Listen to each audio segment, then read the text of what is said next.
বার্ধক্য ভাতার টাকা কবে দেয়া হবে এই নিয়ে অনেকেই আপডেট জানতে চেয়েছেন এবং অনেকেই কমেন্ট করে জানতে চেয়েছেন যে নতুন করে বার্ধক্য ভাতার জন্য আবেদন করেছি এবং এখনও পর্যন্ত টাকা ব্যাঙ্ক অ্যাকাউন্টে আসেনি, তাহলে কবে টাকা আসতে পারে।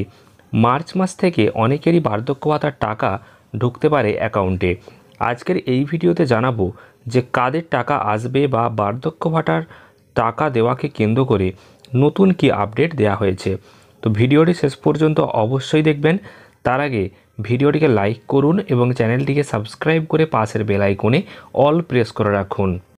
আপনারা অনস্ক্রিন দেখতে পাচ্ছেন, কথা দিয়ে কথা রাখলেন তৃণমূল কংগ্রেসের সর্বভারতীয় সাধারণ সম্পাদক অভিষেক বন্দ্যোপাধ্যায়। নতুন বছরে কিন্তু লোকসভা কেন্দ্রের প্রায় ৭৫,০০০ প্রবীণ নাগরিকদের দেওয়া হবে বার্ধক্য ভাতা এবং সেই প্রতিশ্রুতি তিনি কিন্তু দিয়েছিলেন। সেই কথা রাখতেই কিন্তু আজকের একটি দলীয় অনুষ্ঠানে অভিষেক বন্দ্যোপাধ্যায় জানিয়ে দিয়েছেন লোকসভা কেন্দ্র থেকে যে বিভিন্ন অনুষ্ঠান এখনকার মানুষের প্রতি তার কৃতজ্ঞতা ও ভালোবাসার ছবি। এবং বিধানসভা কেন্দ্রে বিজয়ী সম্মেলনের এক অনুষ্ঠান থেকে তিনি ঘোষণা করেছিলেন ২০২৪ সালের নতুন বছরে ৭৫,০০০ প্রবীণ নাগরিকদেরকে নিজের উদ্যোগে বার্ধক্য ভাতা প্রদান করা হবে। সেই মতো 7টি বিধানসভার বিভিন্ন এলাকার প্রথম পর্যায়ে রেজিস্ট্রেশনের কাজ শুরু হয়েছিল ডিসেম্বর মাসে। এরপর কিন্তু দ্বিতীয় দফার কাজ শুরু হয়েছিল 15ই ডিসেম্বর পর্যন্ত এটা চলেছিল। দুটি পর্যায়ে ৭৫,০০০ মানুষ কিন্তু বার্ধক্য ভাতার জন্য আবেদনপত্র জমা করেন।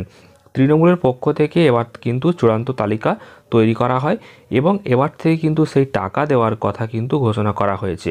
অর্থাৎ ৭৫,০০০ যে বার্ধক্য ভাতার নাম নথিভুক্ত করেছে বা আবেদনপত্র জমা করেছে সেগুলিকে যাচাই করে কিন্তু খুব শীঘ্রই টাকা দেওয়ার ঘোষণা কিন্তু করা হয়েছে। অর্থাৎ যাচাই করে দেখা হবে কারা টাকা পাওয়ার যোগ্য, কারা যোগ্য নয়।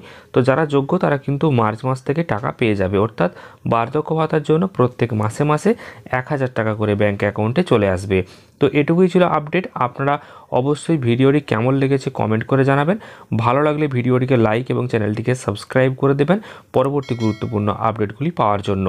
ধন্যবাদ।